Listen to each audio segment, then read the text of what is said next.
ಕರ್ನಾಟಕ ರಾಜಕಾರಣದಲ್ಲಿ ಮತ್ತೆ ಸಿಡಿ ಭೂಕಂಪ. ವಿಧಾನಸೌಧದ ಅಡಿಪಾಯವನ್ನೇ ನಡುಗಿಸೋ ಸಿಡಿ ಬಾಂಬ್ ಇದು. ಕರ್ನಾಟಕ ರಾಜಕಾರಣದಲ್ಲಿ ಮತ್ತೆ ಸಿಡಿ ಭೂಕಂಪ. ವಿಧಾನಸೌಧದ ಅಡಿಪಾಯವನ್ನೇ ನಡುಗಿಸೋ ಸಿಡಿ ಬಾಂಬ್. ಮಂತ್ರಿಗಿರಿ ಸಿಗೋ ಮುನ್ನವೇ ಕಂತ್ರಿ ವಿಡಿಯೋ ಲೀಕ್ ಭೀತಿ. ಕಾಮದ ಕೆಡ್ಡ, ಕಾಂಗ್ರೆಸ್ ಹಿರಿಯ ಶಾಸಕನ ಮಂತ್ರಿ ಭಾಗ್ಯ ಕ್ಲೋಸ್. ಉತ್ತರ ಕರ್ನಾಟಕದ ಹಿರಿಯ ಶಾಸಕ ಈಗ ಸಿಡಿ ಸುಳಿಯಲ್ಲಿ ಲಾಕ್. ಮಂತ್ರಿಗಿರಿಗಾಗಿ ಬೆಂಗಳೂರಲ್ಲಿ ಹೈ ವೋಲ್ಟೇಜ್ ಲಾಬಿ ನಡೆಸುತ್ತಿದ್ದ. ದಿಢೀರಂತ ಎಂಟ್ರಿ ಕೊಟ್ಟು ಶಾಕ್ ಕೊಟ್ಟ ಕಿಲಾಡಿ ಲೇಡಿ. ಪ್ರಮಾಣ ವಚನ ಸ್ವೀಕರಿಸಿದ್ರೆ ಇಲ್ಲಿ ನಿಮ್ಮ ಮಾನ ಕಳಿತೀನಿ. ಅವತ್ತು ಕತ್ತಲಲ್ಲಿ ನಡೆದ ಹಸಿ ಬಿಸಿ ಆಟದ HD ಪ್ರಿಂಟ್ ರೆಡಿ. 4 ಬಾರಿ ಗೆದ್ದ ಕಾಂಗ್ರೆಸ್ ಶಾಸಕನಿಗೆ 400 ಕೆರೆ ನೀರು ಕುಡಿಸಲು ಲೇಡಿ ರೆಡಿ. ಅಧಿಕಾರದ ಮದದಲ್ಲಿದ್ದ ಶಾಸಕನಿಗೆ ಈಗ ಜೀವವೇ ಹೋದಂತಾಗಿದೆ. ಹಾಗಾದ್ರೆ ಯಾರು ಆ ಉತ್ತರ ಕರ್ನಾಟಕದ ದೈತ್ಯ ಶಾಸಕ? ರಾಜ್ಯಾದ್ಯಂತ ತೀವ್ರ ಕುತೂಹಲಕ್ಕೆ ಕಾರಣ ಆಗಿದೆ. ಮಂತ್ರಿಗಿರಿ ಸಿಗುವ ಮುನ್ನವೇಗ ಕಂತ್ರಿ ವಿಡಿಯೋ ಲೀಕ್ ಭೀತಿ ಎದುರಾಗಿದೆ. ಒಂದು ಕಡೆ ಸಚಿವ ಸಂಪುಟ ಪುನರಚನೆ ಮಾಡಲೇಬೇಕು ಅಂತ ಆಲ್ರೆಡಿ ಸಾಕಷ್ಟು ಶಾಸಕರು ಸದ್ಯಕ್ಕೆ ಪಟ್ಟು ಹಿಡ್ಕೊಂಡು ಕೂತಿದ್ದಾರೆ. ಏಕೆಂತಂದ್ರೆ ಕಾಂಗ್ರೆಸ್ ಸರ್ಕಾರ ಅಧಿಕಾರಕ್ಕೆ ಬಂದು 3 ವರ್ಷ ಪೂರೈಸಿದೆ. ಇದರ ಬೆನ್ನಲ್ಲೇ ಇನ್ನೂ ಕೂಡ ಸಚಿವ ಸಂಪುಟ ಪುನರಚನೆ ಮಾಡಿಲ್ಲ. ಹಾಗಾಗಿ ನಾವು ಸಚಿವ ಸಂಪುಟ ಪುನರಚನೆ ಆಗಲೇಬೇಕು ಅಂತ ಒಂದು ಕಡೆ ಒತ್ತಡ ಹೇರ್ತಾ ಇದ್ದಾರೆ. ಮತ್ತೊಂದು ಕಡೆ ಈ ಶಾಸಕರೇನಿದ್ದಾರೆ, 4 ಬಾರಿ ಗೆದ್ದಿದ್ದಾರಲ್ಲ ಈ ಶಾಸಕರು, ಬೆಂಗಳೂರಿಗೆ ಬಂದು ಕೂಡ ಲಾಬಿಯನ್ನ ಮಾಡಿದ್ರು. ನನಗೆ ಸಚಿವ ಸ್ಥಾನ ಬೇಕು, ನಾನು ಕೂಡ ಸಚಿವಾಕಾಂಕ್ಷಿ ಅಂತ ಪಟ್ಟು ಹಿಡ್ಕೊಂಡು ಕೂತಿದ್ರು. ಆದ್ರೆ ಈಗ ಆ ಲೇಡಿಯ ಭೀತಿ ಈ ಶಾಸಕರಿಗೆ ಕಾಡ್ತಾ ಇದೆ. ನೀನೇನಾದ್ರೂ ಪ್ರಮಾಣ ವಚನವನ್ನ ಸ್ವೀಕಾರ ಮಾಡಿದ್ರೆ ಇಲ್ಲಿ ನಿನ್ನ ಮಾನ ಕಳಿತೀನಿ ಅಂತ ಲೇಡಿ ಈಗ ವಾರ್ನ್ ಮಾಡಿದ್ದಾರೆ. 4 ಬಾರಿ ಗೆದ್ದ ಕಾಂಗ್ರೆಸ್ ಶಾಸಕನಿಗೆ ಈಗ 400 ಕೆರೆ ನೀರು ಕುಡಿಸಲು ಲೇಡಿ ರೆಡಿ ಆಗಿದ್ದಾರೆ. ರಾಜಕಾರಣಿಗಳ ಕೆರಿಯರ್ ಮುಗಿಸೋ ಆ ಲೇಡಿ ಮತ್ತೆ ಆಕ್ಟಿವ್. ರಾಜಕಾರಣಿಗಳ ಪಾಲಿನ ಯಮದೂತೆ ಆ ಹಳೆ ಲೇಡಿ ರೀ ಎಂಟ್ರಿ. ಮತ್ತೆ ಫೀಲ್ಡ್ಗಿಳಿದಿದ್ದಾಳೆ. ರಾಜಕಾರಣಿಗಳ ಕೆರಿಯರ್ ಮುಗಿಸೋ ವಿಷಕನ್ಯೆ. ಈ ಹಿಂದೆ ಇದೇ ಲೇಡಿ ಪ್ರಭಾವಿ ಮಂತ್ರಿಯನ್ನೇ ಕುರ್ಚಿಯಿಂದ ಕೆಡವಿ ಬೀಳಿಸಿದ್ಲು. ಈಗ ಅದೇ ಲೇಡಿ ಬೇಟೆಗಾರ್ತಿಯ ಬಲೆಗೆ ಬಿದ್ದ ಮತ್ತೊಬ್ಬ ಹಿರಿಯ ಕಾಂಗ್ರೆಸ್ MLA ಎಂದೋ ಹನಿ ಟ್ರಾಪ್ ಮಾಡಿ ಸೀಕ್ರೆಟ್ ಆಗಿ ಇಟ್ಕೊಂಡಿದ್ದಾಳೆ ಆ ಒಂದು ವಿಡಿಯೋವನ್ನ. ಕೋಟಿ ಡೀಲ್ಗೆ ಜಗ್ಗದಿದ್ರೆ ಸೋಷಿಯಲ್ ಮೀಡಿಯಾದಲ್ಲಿ ಲೀಕ್ ಬೆದರಿಕೆಯನ್ನು ಕೂಡ ಹಾಕಿದ್ದಾಳೆ.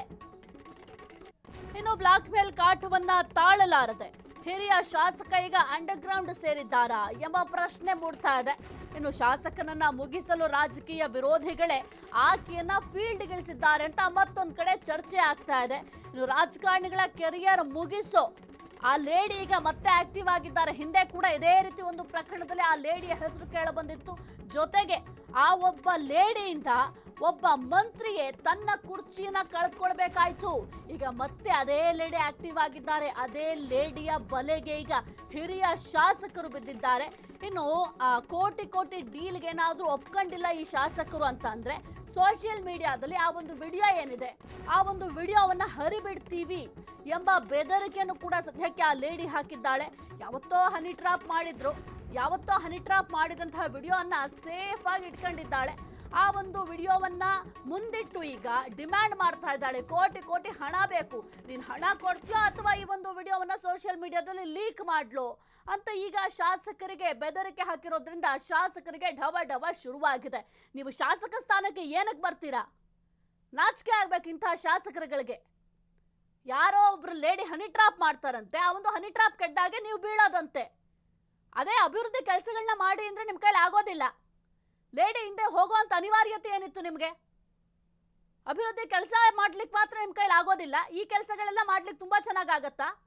ಜನರು ಪ್ರಶ್ನೆ ಮಾಡ್ತಾ ಇದ್ದಾರೆ. 4 ಬಾರಿ ಗೆದ್ದು ಶಾಸಕರಾಗಿದ್ದೀರಾ ಅಂತಂದ್ರೆ ಅಷ್ಟು ಜನರ ನಂಬಿಕೆಯನ್ನ ಉಳಿಸ್ಕೊಂಡಿದ್ದೀರಾ ಅಂತ. ಆದ್ರೆ ನೀವು ಯಾವ ರೀತಿ ನಂಬಿಕೆ ಉಳಿಸ್ಕೊಂಡಿದ್ದೀರಾ? ಜನರನ್ನ ಯಾಮಾರಿಸ್ತಾ ಇದ್ದೀರಾ, ಜನರ ನಂಬಿಕೆಗೆ ದ್ರೋಹ ಬಗೆತಾ ಇದ್ದೀರಾ. ನೀವು ಶಾಸಕ ಸ್ಥಾನಕ್ಕೆ ನೀವು 4 ಬಾರಿ ಗೆದ್ದಿದ್ದೀರಾ, ಶಾಸಕರಾಗಿದ್ದೀರಾ. ನಿಮ್ಮ ಕೈಗೆ ಒಂದು ಕ್ಷೇತ್ರ ಅಂದ್ರೆ ಅಲ್ಲಿರುವ ಜನರಿಗೆ ಮಗು ಇದ್ದಂಗೆ. ಆ ಮಗುವನ್ನ ನಿಮ್ಗೆ ಒಪ್ಪಿಸಿದ್ದಾರೆ ಅಂತಂದ್ರೆ ಮಗುವನ್ನ ಸುಂದರವಾಗಿ ನೋಡ್ಕೊಳ್ಬೇಕು, ಬೆಳೆಸಬೇಕು, ಅದು ನಿಮ್ಮ ಜವಾಬ್ದಾರಿ. ಆದ್ರೆ ಶಾಸಕರು ಮಾಡೋ ಕೆಲಸ ನೀವೆಲ್ಲ ಮಾಡಿದ್ದೀರಾ? ಹಿರಿಯ ಶಾಸಕರು, ಹೆಸರಿಗಷ್ಟೇ ಹಿರಿಯ ಶಾಸಕರು. ಆ ಲೇಡಿ ಬಲೆಗೆ ಬೀಳೋದಕ್ಕೆ ನಿಮಗೆ ನಾಚಿಕೆ ಆಗಬೇಕು. ಹನಿ ಟ್ರಾಪ್ ಮಾಡಿದ್ರಂತೆ ಆ ಲೇಡಿ. ಆ ಒಂದು ಹನಿ ಟ್ರಾಪ್ ವಿಡಿಯೋ ಇಟ್ಕೊಂಡು ಈಗ ಬೆದರಿಕೆ ಹಾಕ್ತಾ ಇದ್ದಾಳಂತೆ. ಉತ್ತರ ಕರ್ನಾಟಕ ಭಾಗದಲ್ಲಿ ಮತ್ತೆ ಸಿಡಿ ಉತ್ಸವ, ಕಾಂಗ್ರೆಸ್ಗೆ ನಡುಕ ಶುರುವಾಗಿದೆ.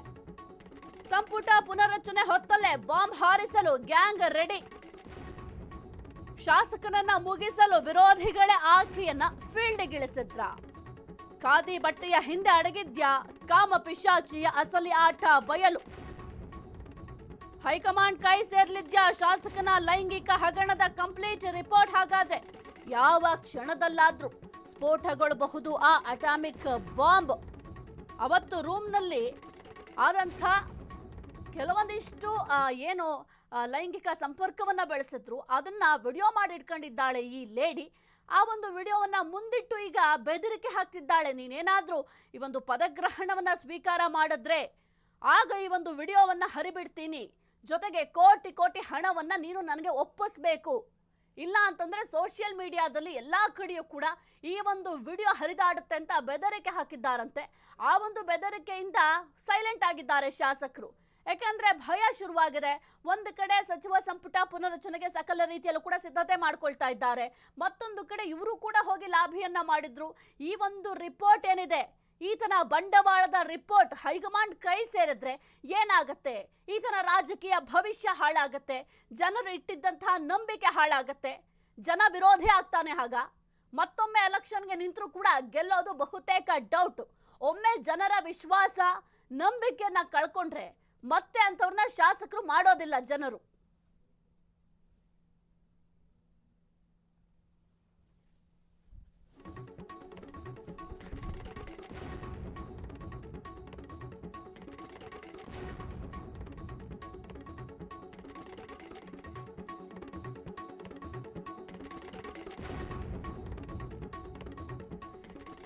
ಇನ್ನು ನೋಡಿ ಯಾವ ರೀತಿ ಬ್ಲಾಕ್ ಮೇಲ್ ಮಾಡ್ತಾ ಇದ್ದಾಳೆ ಆ ಲೇಡಿ. ಆದ್ರೆ ನಮ್ಮ ಶಾಸಕರು ತಲೆಯಲ್ಲಿ ಬುದ್ಧಿ ಇದ್ಯಾ ಇಲ್ವಾ ಅಂತ ಪ್ರಶ್ನೆ ಕೇಳಬೇಕು. ಅಭಿವೃದ್ಧಿ ಕೆಲಸಗಳನ್ನ ಮಾಡಿ ಸ್ವಾಮಿ, ನಿಮ್ಮ ಕ್ಷೇತ್ರದ ಜನರು ಕಣ್ಣೀರು ಹಾಕ್ತಾ ಇದ್ದಾರೆ. ಒಂದು ಕಡೆ ಸರ್ಕಾರವನ್ನ ದೂಷಿಸುವ ಕೆಲಸ ಮಾಡ್ತಾ ಇದ್ದೀರಾ, ಅಭಿವೃದ್ಧಿ ಕೆಲಸ ಮಾಡ್ಲಿಕ್ಕೆ ಹಣ ಕೊಡ್ತಾ ಇಲ್ಲ, ನಮ್ಗೆ ಹಣದ ಕೊರತೆ ಇದೆ ಅಂತ ಹೇಳ್ತಾ ಇದ್ದೀರಾ. ಆದ್ರೆ ನಿಮ್ಮ ಕ್ಷೇತ್ರದಲ್ಲಿ ಗಬ್ಬೆದ್ದು ನಾರ್ತಾ ಇದೆ ಸಮಸ್ಯೆಗಳು. ಆ ಒಂದು ಸಮಸ್ಯೆ ಬಗೆಹರಿಸಲಿಕ್ಕೆ ನಿಮ್ ಕೈಲಿ ಸಾಧ್ಯ ಆಗ್ಲಿಲ್ಲ. ಆ ಲೇಡಿ ಸೇವೆ ಮಾಡ್ಲಿಕ್ಕೆ ನೀವು ಹೋಗಿದ್ರಿ, ಆ ಸಂದರ್ಭದಲ್ಲಿ ಹನಿ ಟ್ರಾಪ್ ಮಾಡಿದ್ದಾರೆ. ನೀವು ಮಾಡಿದ್ ಸರಿನಾ? ಆ ಲೇಡಿ ಸರಿ ಅಂತ ನಾವು ಹೇಳ್ತಾ ಇಲ್ಲ. ಆದ್ರೆ ಶಾಸಕರಾಗಿ ನಿಮ್ಮ ಕರ್ತವ್ಯವನ್ನ ನೀವು ಎಷ್ಟು ಚೆನ್ನಾಗಿ ನಿಭಾಯಿಸಿದ್ದೀರಾ ಅನ್ನೋದಕ್ಕೆ ಇದೊಂದು ಸಾಕ್ಷಿ. ಯಾವ ಕ್ಷಣದಲ್ಲಿ ಬೇಕಾದ್ರೂ ಆ ಒಂದು ಅಟಾಮಿಕ್ ಬಾಂಬ್ ಏನಿದೆ, ಆ ಒಂದು ವಿಡಿಯೋ ಏನಿದೆ, ಯಾವಾಗ ಬೇಕಾದ್ರೂ ಲೀಕ್ ಆಗಬಹುದು. ಲೀಕ್ ಆದ್ರೆ ಆ ಒಬ್ರು ಶಾಸಕರೇನಿದ್ದಾರೆ ಅವರ ಬಣ್ಣ ಬಟಾಬಯಲಾಗತ್ತೆ. ಕ್ಲೀನ್ ರಾಜಕಾರಣಿ ಇಮೇಜ್ ಹಾಳಾಗತ್ತೆ. ಅವ್ರನ್ನ ಕ್ಲೀನ್ ರಾಜಕಾರಣಿ ಅಂತ ಜನರಾಗಿ ಒಪ್ಕೊಳ್ಳೋದೇ ಇಲ್ಲ. ಮೇಲ್ನೋಟಕ್ಕೆ ಮಾತ್ರ ಕ್ಲೀನ್ ರಾಜಕಾರಣಿ, ವೈಟ್ ಅಂಡ್ ವೈಟ್ ಕಾಸ್ಟ್ಯೂಮ್ ನಲ್ಲಿ ಹೊರಗಡೆ ಬರ್ತಾರೆ, ಜನರ ಸಂಪರ್ಕವನ್ನ ಬೆಳೆಸ್ತಾರೆ, ಜನರ ಜೊತೆ ಬಹಳ ಖುಷಿಯಾಗಿ ಬೆರೆತು ನಿಮ್ ಸಮಸ್ಯೆ ಏನು, ನಿಮ್ ಸಮಸ್ಯೆ ಏನು ಅಂತ ಕೇಳ್ತಾರೆ. ಆದ್ರೆ ಅವರ ಸಮಸ್ಯೆ ಅವ್ರ ಕೈಲಿ ಸಾಲ್ವ್ ಮಾಡ್ಕೊಳಕ್ ಸಾಧ್ಯ ಆಗ್ತಾ ಇಲ್ಲ. ಹನಿ ಟ್ರಾಪ್ ಕೆಡ್ಡಾಗಿ ಬಿದ್ದಿದ್ದಾರೆ. ಇಂತಹ ಶಾಸಕರಿದ್ರೆ ಸರ್ಕಾರ ಉದ್ಧಾರ ಆಗದಿರ್ಲಿ, ಜನಸಾಮಾನ್ಯರು ಹೆಂಗ್ ಉದ್ಧಾರ ಆಗ್ತಾರೆ? ನಿಮ್ಮನ್ನ ನಂಬಿ ಅಧಿಕಾರವನ್ನ ಕೊಟ್ರಲ್ಲ, ನಮ್ಮ ಜನರ ಪರಿಸ್ಥಿತಿ ಏನಾಗಬೇಕು? ಆ ಲೇಡಿ ಧಮಕಿ ಆಗ್ತಾ ಇದ್ದಾರಂತೆ, ನೀನೇನಾದ್ರೂ ಪ್ರಮಾಣ ವಚನವನ್ನ ಸ್ವೀಕಾರ ಮಾಡಿದ್ರೆ, ಯಾಕೆಂತಂದ್ರೆ ಇವರು ಹೋಗಿ ಲಾಭಿ ಮಾಡಿದ್ರಲ್ಲ, ಬೆಂಗಳೂರಿಗೆ ಬಂದು ಲಾಭಿ ಮಾಡಿದ್ರು, ಮೀಟ್ ಮಾಡಿದ್ರು. ಈ ಒಂದು ಸಚಿವ ಸಂಪುಟ ಪುನರ್ರಚನೆ ಆದ್ರೆ ನನಗೂ ಕೂಡ ಸಚಿವ ಸ್ಥಾನ ಕೊಡಿ, ನನ್ನ ಕ್ಷೇತ್ರದ ಜನರು ನನ್ನ ನಂಬಿದ್ದಾರೆ, ನಂಬಿಕೆ ಇಟ್ಟು ನನಗೆ ವೋಟ್ ಹಾಕಿದ್ದಾರೆ, 4 ಬಾರಿ ನಾನು ಶಾಸಕರಾಗಿದ್ದೀನಿ, ಹಾಗಾಗಿ ನೀವು ಸಚಿವ ಸ್ಥಾನವನ್ನ ನೀಡಲೇಬೇಕು ಅಂತ ಬಿಗಿ ಪಟ್ಟು ಇಟ್ಕೊಂಡು ಕೂತಿದ್ರು. ಹೈಕಮಾಂಡ್ನ ಭೇಟಿ ಮಾಡ್ಲಿಕ್ಕೂ ಕೂಡ ಭಾರಿ ಕಸರತ್ತನ್ನ ಮಾಡಿದ್ರು.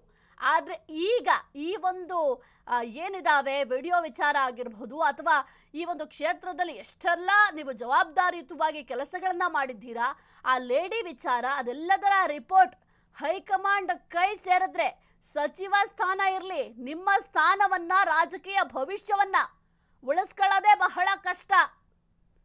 ನಾಚಿಕೆ ಆಗ್ಬೇಕು ಇಂತಹ ಶಾಸಕರಿಗೆ. ಜನರ ನಂಬಿಕೆಯನ್ನ ಹಾಳು ಮಾಡ್ತಾ ಇದ್ದಾರೆ. ಜನರು ಯಾರನ್ನ ನಂಬೇಕು ಅಂತ ಈಗ ಯೋಚನೆ ಮಾಡಬೇಕು. ಅಂಥ ಪರಿಸ್ಥಿತಿಯನ್ನ ತರ್ತಾ ಇದ್ದಾರೆ. 4 ಬಾರಿ ಶಾಸಕರಾದ್ರೆ ಸಾಲದು, ಕ್ಷೇತ್ರಕ್ಕೆ ಸಂಬಂಧಪಟ್ಟಂತೆ ಏನ್ ಕೆಲಸ ಮಾಡಿದ್ದೀರಾ ಅನ್ನೋದು ಕೂಡ ಬಹಳ ಮುಖ್ಯ ಆಗತ್ತೆ. ಉತ್ತರ ಕರ್ನಾಟಕ ಭಾಗದಲ್ಲಿ ಸಾಕಷ್ಟು ಸಮಸ್ಯೆಗಳಿದ್ದಾವೆ. ಯಾವ್ದಾದ್ರು ಒಂದು ಅಧಿವೇಶನದ ಸಂದರ್ಭದಲ್ಲಿ ಮಾತ್ರ ಉತ್ತರ ಕರ್ನಾಟಕ ಭಾಗವನ್ನ ಮರಿತಾ ಇದ್ದಾರೆ ಅಂತ ಹೇಳ್ತಿರಲ್ಲ, ಆದ್ರೆ ಉತ್ತರ ಕರ್ನಾಟಕದ ಶಾಸಕರು ಏನ್ ಕೆಲಸ ಮಾಡ್ತಾ ಇದ್ದೀರಾ? ಇದೇನಾ ನಿಮ್ಮ ಕೆಲಸ?